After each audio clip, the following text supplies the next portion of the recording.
Welcome to the Be Ruthless Show, where we have the conversations that other people don't, the conversations that other people won't. I'm your host, Sam Ruth, and I'm ready to make a lot of noise and disrupt things, ruthlessly. Thanks for being here today. Now let's get to it.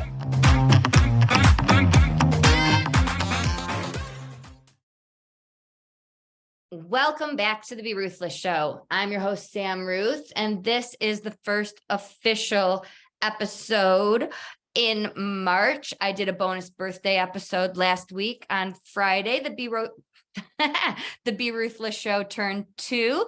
You can go back and listen if you haven't yet. Thank you so much for being a part of this community. I really can't believe it's been 2 years. And I did touch on some of the awareness days. There are so many awareness days, and they're all important and they all matter. And I do my best to acknowledge and address them all. March is Self-Harm Awareness Month, and this might be stretching it a little bit.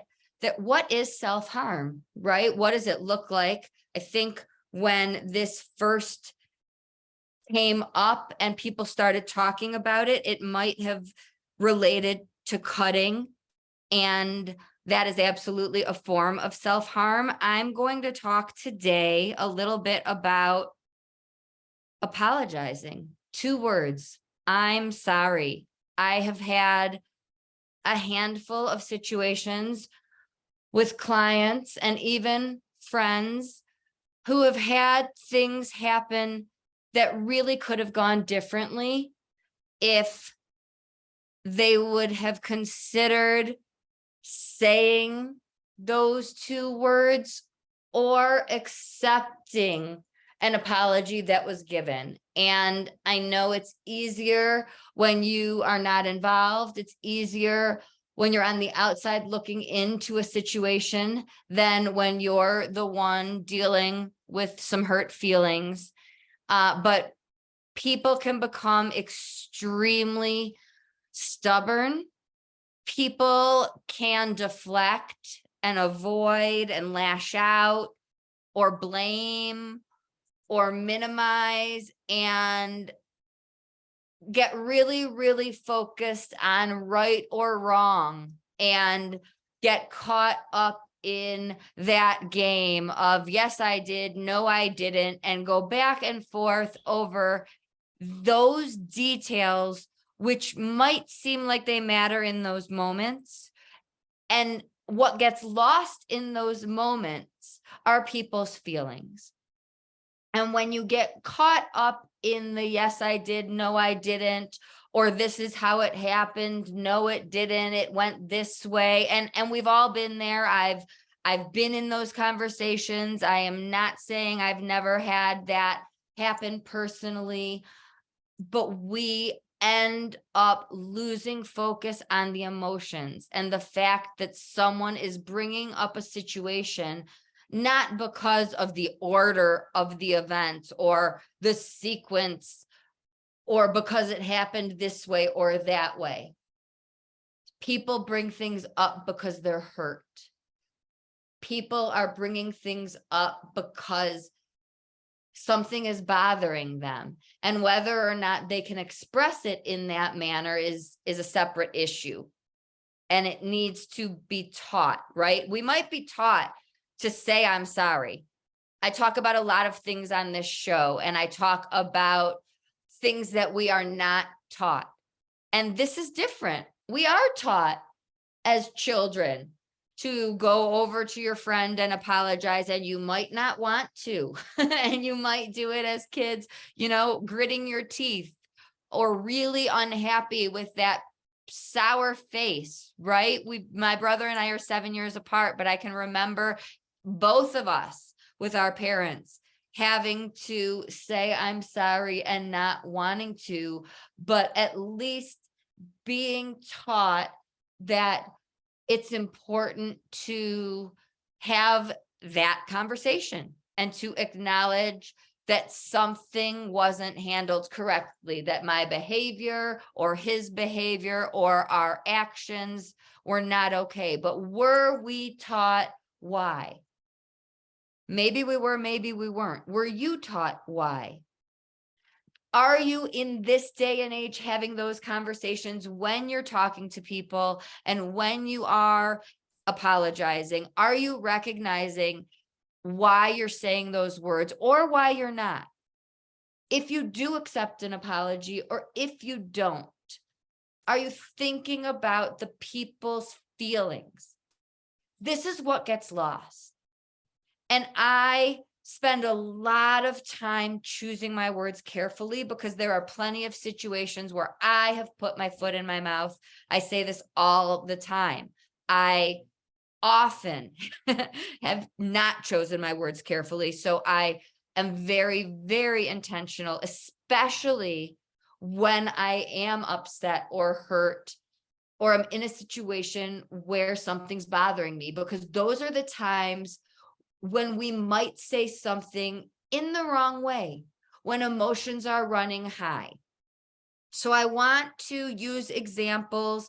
I am going to use silly examples to just make these points. These are things that have actually happened, but they're obvious. And we can go back to, being 4 years old and putting our hand in a cookie jar, going to grab the cookie, and mom and dad saying, "Did you eat the cookie?" And guilty. You're right there about to do it. No. And this is what has happened. These are silly examples, but I just want to use them because there's no gray. So I literally am watching, and this is an adult, not a child. So we are not talking about fear of punishment or these type of childlike thoughts. Watching an adult step on another adult's personal belongings to, get, there was a situation involved, dogs playing and something like that. But, the other person just said, "I would have moved that. You didn't have to step on my stuff," something along those lines. And this person said, "I didn't." Not oops, not I'm sorry. I didn't. Well, there were several of us right there. We all watched it happen, plain as day. Clearly, yes, you did. It happened. We all saw it. This is when you wish there was instant replay. There's a commercial where they throw a football challenge flag and you can go back and replay life events so that you can correct your own behavior and say, "Oops, yes, I did. I did step on your stuff." But this was a clear example of an adult unable to just say, "Oops, sorry," and deflecting and blaming and choosing to kind of lash out at another adult and mocking them. And, "Oh, it's not name brand. It's not like I ruined anything." Right? These are simple situations where all we have to do is accept responsibility and say, "Sorry, I was really worried about my dog, was just in a hurry trying to run over there and stop a fiasco." Everybody saw what was happening. We all understood the why. No one thought it was malicious or destructive. It was just a simple comment, kind of like, in the future, kind of pay attention to other people's belongings. And there was just no acknowledgement of, "Yeah, you know what? I guess I kind of was a little bit inconsiderate." Anything, any acknowledgement of another human being's stuff in the world. It was kind of just like, my world, my dog, my universe. I can get there however I want. Your stuff doesn't matter. I didn't break it. What's the harm? This nothing horrible happened. Could have. There are adults that would get up and fight. There are plenty of people who could end up in conflict. What's so difficult about just saying oops? What's the harm in saying, "You know what, God, I wasn't even thinking. That was a little bit rude of me." There are people who really truly can't acknowledge any flaws at all and seem to think that it is like a personal then like it's an attack on their own personal character if you acknowledge any personal negatives. And then there's the people on the other end of the spectrum, right, who over apologize and who will apologize even when they haven't made any mistake. And those people maybe get pushed around a little bit, or have people that won't apologize to them because they are so quick to be kind and apologize to others. It's an interesting way to look at human behavior. And I just want to point out that people's feelings are involved. And I'm using examples, like I said, that are silly. These are two people that will probably never run into each other again. It's not like they're married and have to go to bed with hurt feelings. But I'm using these examples because apologizing is a way to mend relationships. It is a way to resolve conflict. It is a way to make someone's feelings, to let them know that you care about their feelings. And when you are in relationships with people, friends, colleagues, people you interact with and spend time with on a regular basis, I hope you care about their feelings. When it's strangers and acquaintances, if I'm walking down the street and I bump into someone, even if I'm never going to see you again, I'm still going to apologize. There are people in this world that don't. There are people of the mindset that this relationship is less important because I won't see you again. Therefore, I don't have to acknowledge my wrongdoing or my error in judgment. And that's one way of thinking. I believe in acknowledging my mistakes, and I don't believe that my mistakes make me a horrible person. I believe that acknowledging my mistakes make me a stronger person for being able to recognize and correct them and do better. So it's how you want to look at it. Another example is the person who sees acknowledging mistakes as being a failure. A client who does so much in their job, goes above and beyond in so many areas, comes in early, stays late, does amazing reports, puts in so much work, but has missed a deadline or has made an error. Truly, there is an area that a mistake has been made, but there are 47 other areas that you go above and beyond. So this individual doesn't want to apologize because there are so many other areas that you excel in. And there are so many other employees that underperform, that don't come in early, that don't stay late, that don't do their reports on time or in a timely fashion, right? So it feels like a sign of weakness, like an acknowledgement of weakness when there are other people doing less. What are your thoughts on this? Is acknowledging a mistake, an admitted mistake, no denial of this mistake, does that negate all the other areas that you excel in? What if there's another school of thought? What if there's the viewpoint that acknowledging that mistake is a strength and allows people to see, wow, you've excelled in all these areas. You made a mistake in one area and it's a strength that you see that. And now you'll excel in that area as well because you recognize the mistake.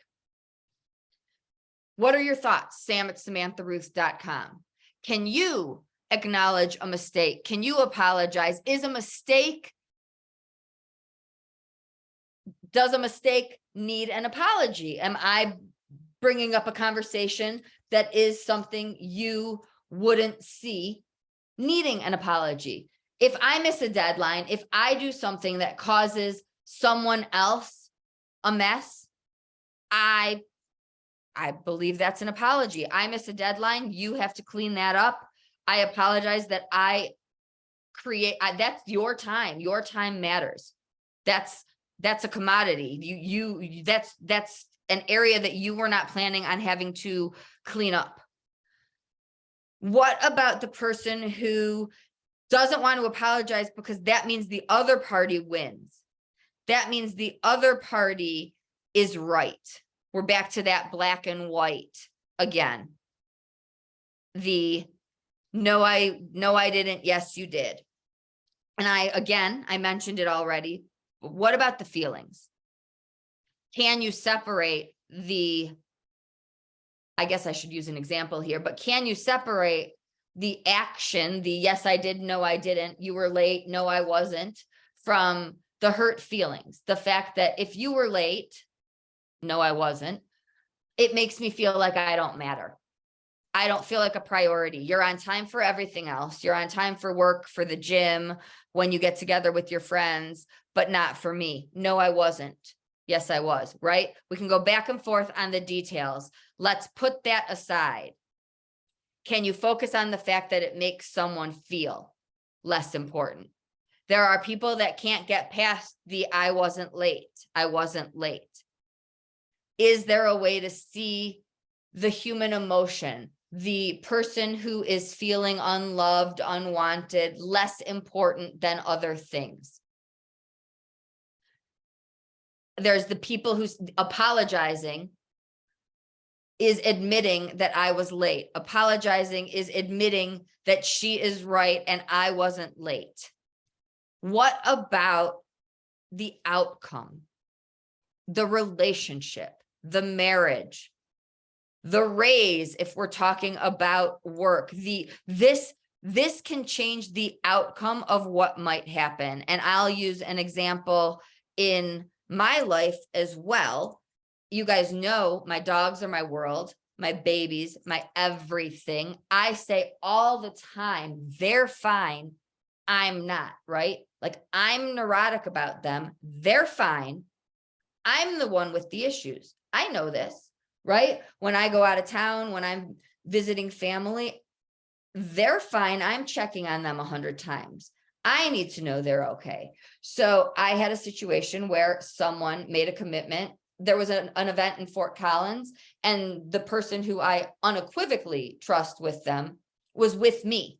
So she can't take care of them, right? So someone else is going to check on, be with them. Well, we ended early, we left. So I came back home at a time someone is supposed to be here with them and wasn't. They're fine. I know this, right? However, you broke your word. You were supposed to be here with them. That's not cool. I know they're fine, but I want someone with my dogs for the entire time to keep them company. That makes me feel better, right? You don't get to make an executive decision and decide that they'll be fine and you get to go out and hang out and do whatever, whether it's for 5 minutes or 5 hours, right? So do I get an I'm sorry or an oops or that wasn't cool? I get and I'm exaggerating, these are not at all exact words, but I get a, oh my God, you're so neurotic. I left for, you're acting like I left for days. I was gone for however long. But again, deflect, blame, blow it out of proportion. Now I am owning, I am neurotic. I know this. And everyone who knows me, so I will be the first to tell you. Sassy has a seatbelt. Dallas has a seatbelt. But when I was in my car accident with Sassy, she's fine because neurotic me has a seatbelt for her. The reason I said Sassy and not Sassy and Dallas is because I didn't have Dallas at the time for the car accident.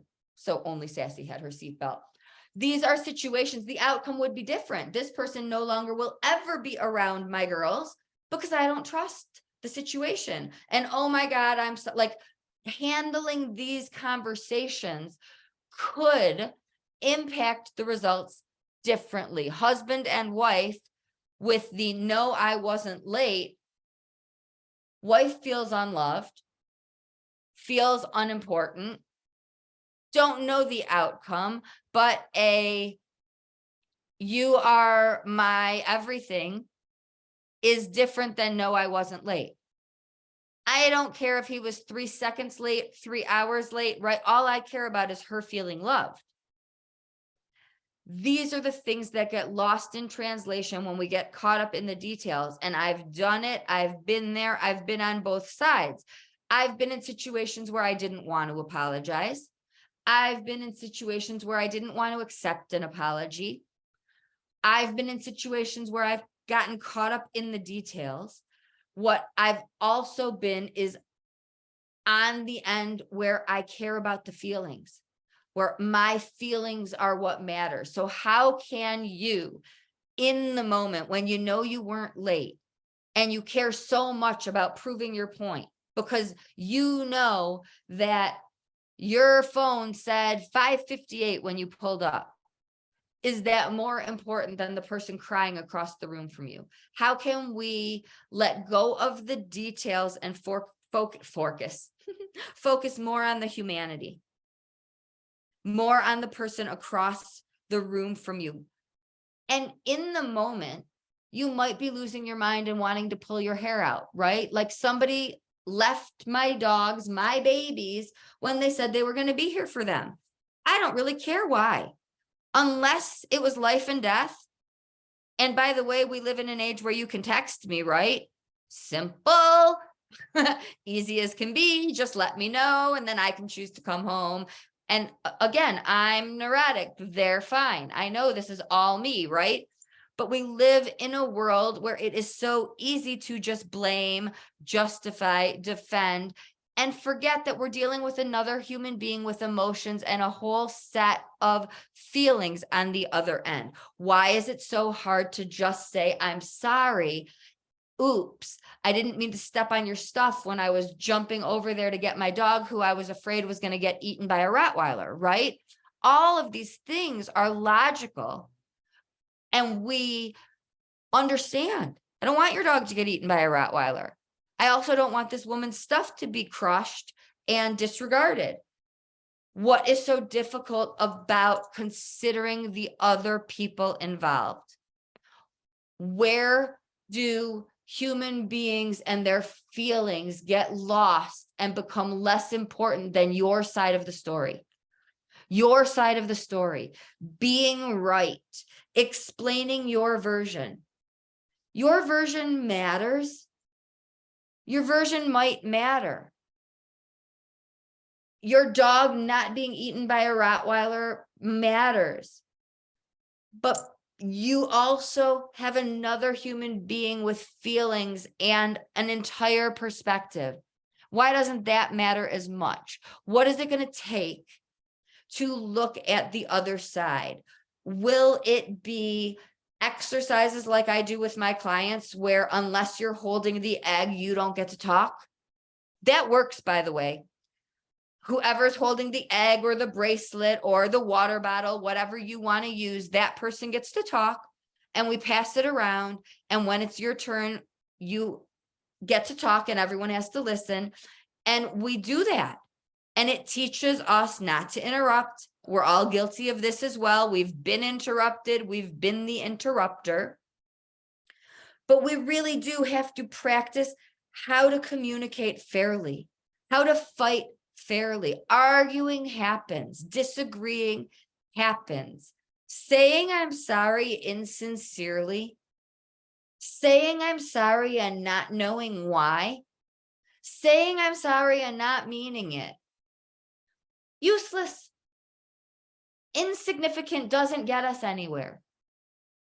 Saying I'm sorry for the right reasons, mending relationships, resolving conflict, that matters. There's purpose. Being heard, listening to understand. Listening to understand is different than listening to resolve, listening to get your point across, listening to prove that you are right. Yes, I did. No, I didn't gets us nowhere. So when you're in these situations, I had a situation where a couple felt so frustrated, like we got nowhere. And I felt like we really got somewhere. We learned that in the heat of the moment, they understood we're arguing and we're getting nowhere. So let's call Sam. And we still weren't getting somewhere, except I got to see how they argued and how destructive it could be. And so what we learned was that when we're arguing and it's destructive, one of them needs to call Sam, because then we can take a deep breath and they can get their point across and I can hear it. And you can say anything under the sun to me, and the other person isn't hearing it. The name calling, the mean stuff, the unfair fighting. And we can mend fences quicker. And if that is a bridge, even with you and your boss, then it needs to happen that way. We do it with parents and children. We do it with teachers and students. If that is what needs to happen, then let's do it. Whatever it takes to get there, it's not about getting there only quicker. It's about getting there kinder. Let's get there kinder. Name calling, mimicking one another, imitating. Your point matters, but not at someone else's expense. And being right isn't all that matters. It's not about being right. It's about how each other's feelings intertwine. It's about why he was late. If there was traffic, we've all been there. If there was bad weather, we've all been there. In this particular situation, the reason there was so much passion and frustration is because he was doing things for her, but she didn't know that. And he wasn't getting it out because there was so much arguing going on. Those things matter. And she needs to know that because she's feeling unloved. That's not being said in the name calling and the mimicking and the no, I didn't, yes, I did. Those are the things that matter. The reason I'm late is because I'm secretly running errands and planning a surprise for you. That matters. Those are things that need to be said. The reason I'm frustrated with you, boss, is because I have 10 other things I do that other employees don't that you might not see.